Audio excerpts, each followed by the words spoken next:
All right. Hi, everyone. This is The Light with Lynn. I recently got this deck. It is the Enchanted Forest Tarot, or the Forest of Enchantment Tarot. It is so beautiful. I'm super drawn to trees and forests in general and animals and stuff like that. So I've already taken a look at this, shuffled it through, pulled for myself a couple times, but I really haven't looked through each card, and I thought it would actually be really interesting to do it side by side with the original Rider Waite Tarot.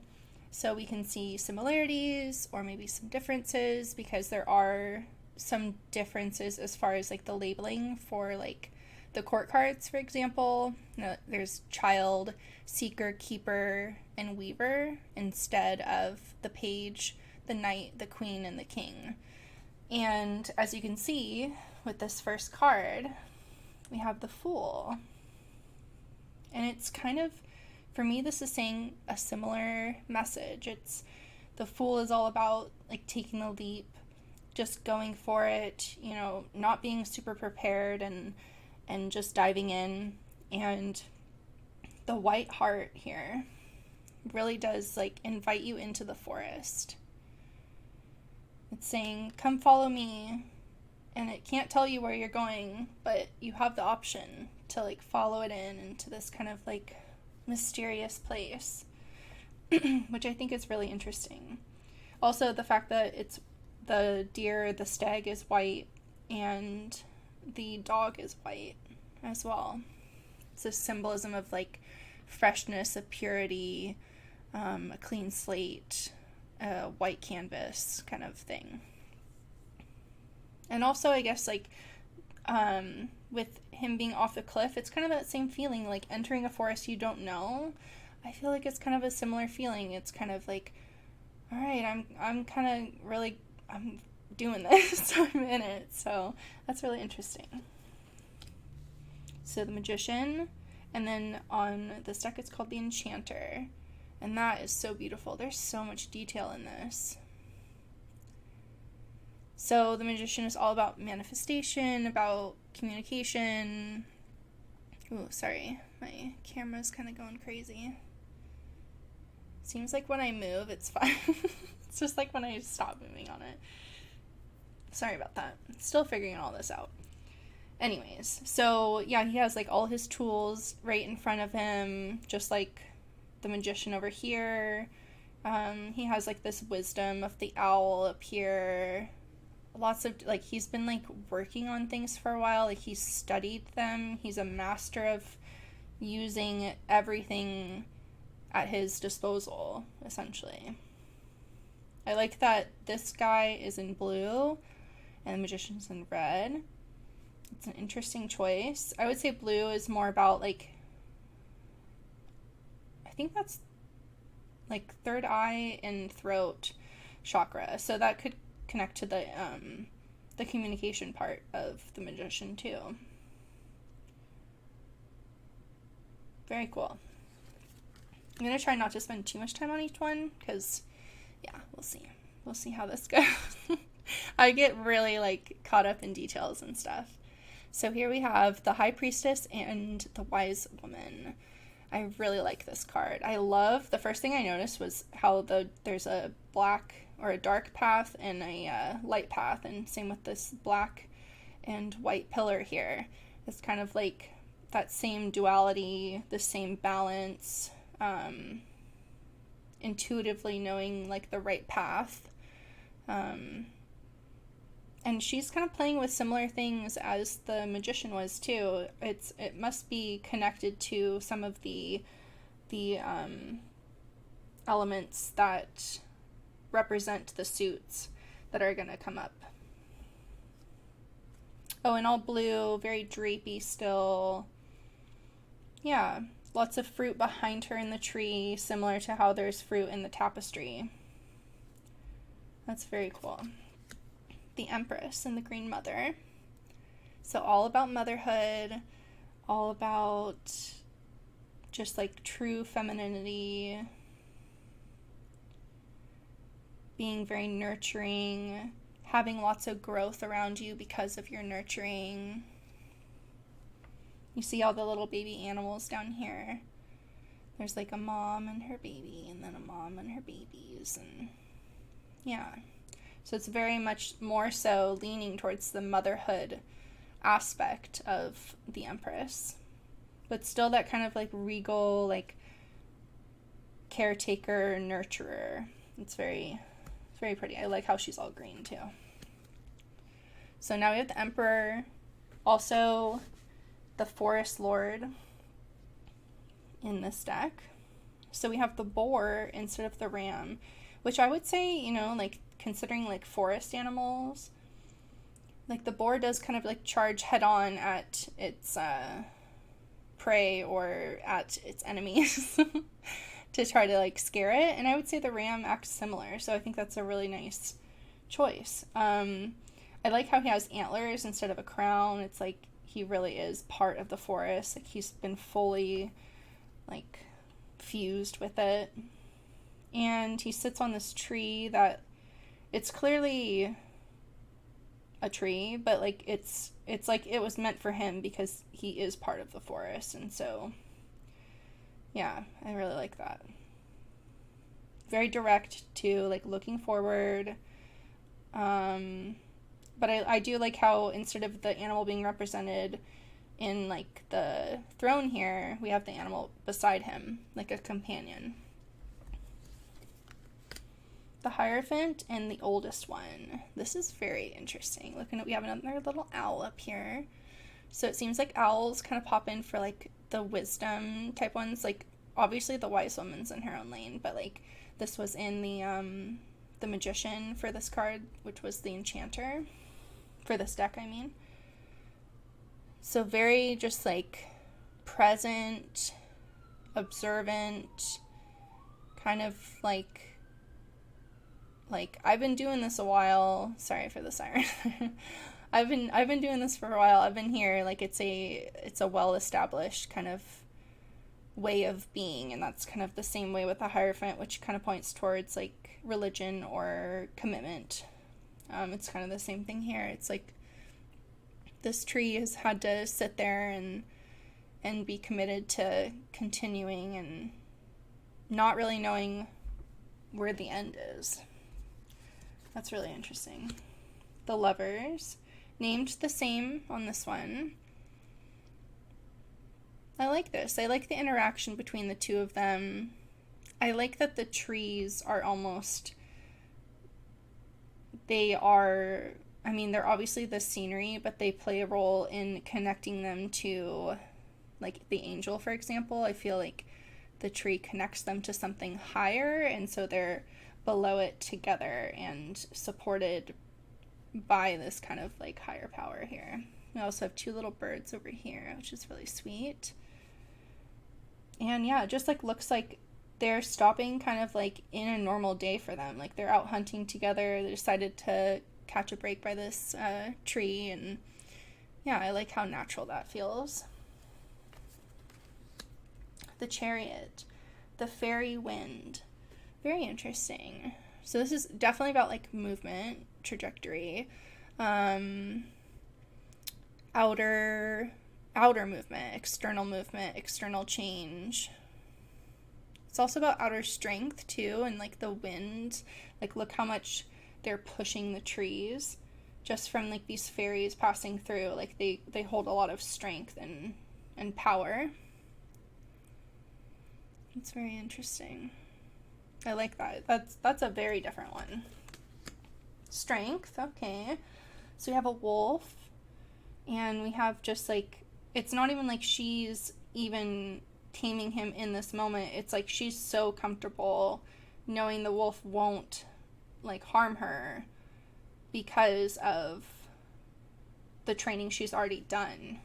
So I mean, it's similar in this, like you wouldn't approach the lion like that first thing. So, and then I think the flowers, I really like how they're represented too around like the belly and the belly here, and then the hair as well.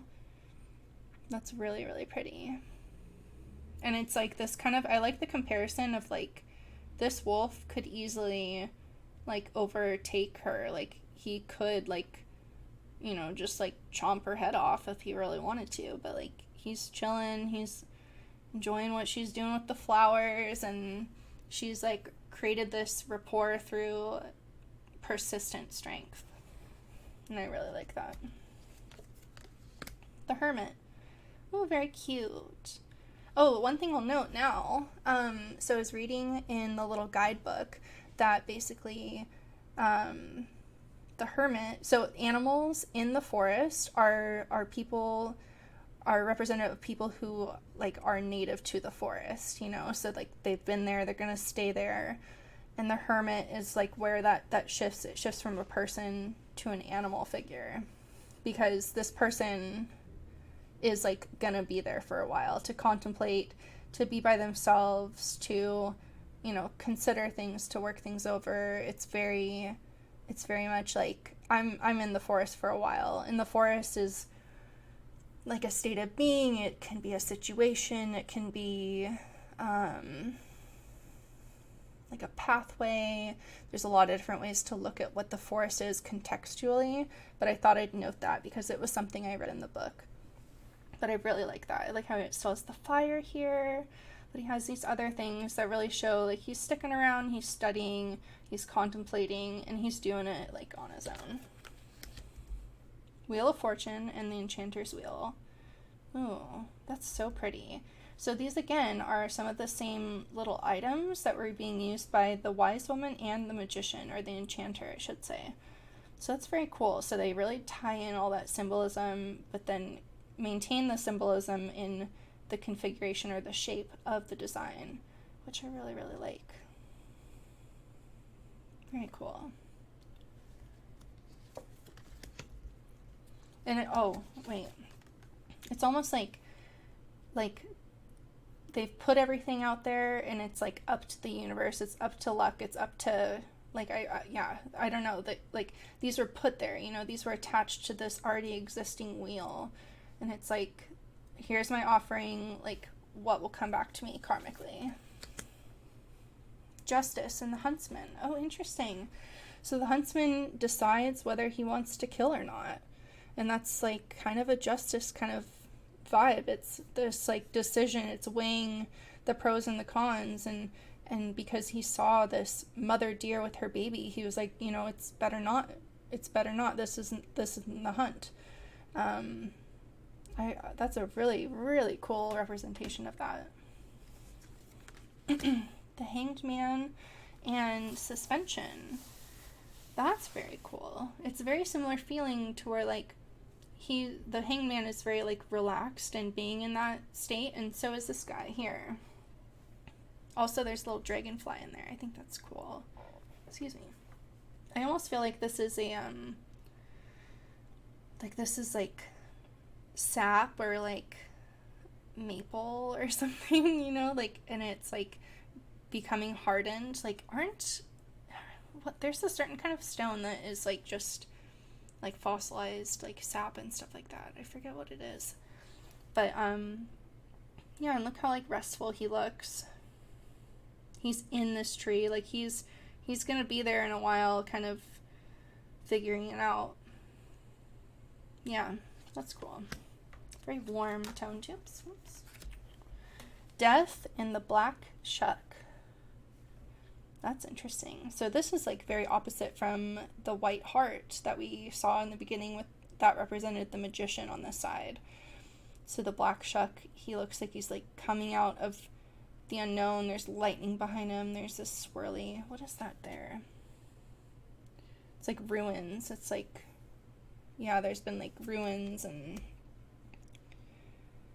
he's coming out of this like mysterious place from the darkness. And yeah, I feel like this is like, instead of death, because death can represent like a new beginning, I almost feel like this just represents like a shadow or a darkness to like watch out for, or danger to watch out for. That might change like intuitively once I pull from that deck more. So you have Temperance And we have the forge. Oh, that's cool. So the forge is basically where they make weapons, and it takes a lot of time and process and steps. So it's all about patience and development over time. And Temperance is very much that, like, patience, steady observation, reaction. And I like how there's a path here, and it's almost mimicked there too. It's like the path into the forest where there's another light source here. I think it's interesting, the light sources that this deck uses. They really use that to the advantage of their storytelling, and like where they emphasize the meaning. The Devil and the Liar. I like that. I like that it's the liar, because it's like someone deceitful, you know, and like that can apply to more, like when you say devil, it like just feels so like, well, like how evil are we talking, you know? So yeah, I like this. He's very like conniving looking. He looks like he's like befriended some animals, but like he's protecting them, which is why they're following him. It's kind of the idea, or he's feeding them, so that's why they're there. It's like he's enticing them with something. And I mean, that's similar here. You know, the devil's like keeping them there, but they're also willingly staying. Like this little guy up here in his hair could just scurry out, you know. But yeah, and these chains are loose, but they aren't taking them off. It's interesting. The Tower and the Folly. Very cool. I love these like crows just pouring out, like they were in there, then lightning struck, and then the crows just were like, let's get out of here. Like, and it's like mid action, just like the tower is. It's like this, it's very interesting. It's also the surroundings of it. It's very kind of dark and gloomy, very blue. Very cool. All right, the Star and Starlight. I like how they renamed these. It's Starlight, Moonlight, and Sunlight. I really like that. The Star is like my favorite card. I have a necklace that has the star on it. I love it. I think it's what I strive to be, which is, you know, it's similar to Temperance and a meaning to me, where it's like this balance of being grounded, but also like looking into your intuition and like the unknown and the wonder. And I'd say that they capture that here too, with these fairies in the trees. Like they're holding on to what grounds them, but they're looking up and they're in awe of the beauty from the stars. The Moon and Moonlight. These little rabbits. You know, it's interesting that they chose rabbits here, because the moon is about like illusions, and rabbits are typically like in magic, especially, are seen as like, you know, they're the magic animal. Like they disappear and reappear in the hat or whatever. And so it's kind of a similar kind of like mysterious, magical illusion type of feeling here, which is very interesting. And how they're looking at the moon, they're looking at what the moon does to their surroundings, and then one of them's like really playing, like it's very playful. And yeah, I like that. I think I've said that at the end of every single one of these. I'm gonna watch it back and be like, yeah, I like that. I just do like it. So you have the sun, sunlight. Very cool. This is like a fawn. I think, yeah, that's like the half goat people, right? Trying to think of Narnia. I think it's a fawn. I don't know. But he's playing his little instrument and he's looking at the sun, and it's like just this bright, happy warmth. Like I can feel the warmth coming off that sun, and like how it's hitting his face, and just kind of like the magic of everything coming to life and being new and fresh and full of abundance and interest. And yeah, very, very childlike in witnessing the magic as it is, even though this person is not a child. It's still represented there with like kind of that observation of magic through the child's eyes. Judgment and the Council of Animals. I mean, that's cool. So instead of the angels judging you, the animals of the forest, of the situation, of the circumstances, those are the ones that are going to be looking at you and judging you, and look how many different perspectives they could have. And, you know, we got carnivores, we got omnivores, like, we got everyone. They're all gonna see, like, situations differently, but it's about this kind of collective judgment. And, yeah, I think that's interesting. And then the wide world. So this is like the end of the trail. So we started with the white heart at the beginning with the Fool. And then look where it led us. It led us through the forest, and now we get to, like, look at this whole other world. We've made it to the other side. The journey has come to completion. I think that's beautifully represented there, especially if you realize the sequence of the cards too. I think that's so beautiful. Very cool. All right, so I'm going to end there, and in the next video I will be going over the different suits, and we're going to start with the aces. I've organized them by number, so I'll do aces, 2s, 3s, etc., and go through them. But I wanted to keep this part short and get a feel for it, and then I will be uploading the second part in a little bit. So thanks for watching. Please remember to subscribe, and I do live streams every once in a while. I don't really have a planned schedule for them, but I really enjoy them, so I do them for free live here on YouTube, so be sure to subscribe and you can see when I go live. Post notification bell is helpful for the live readings for sure. So definitely do that. And yeah, thanks for watching. Look out for part 2. Talk to you guys later. Bye.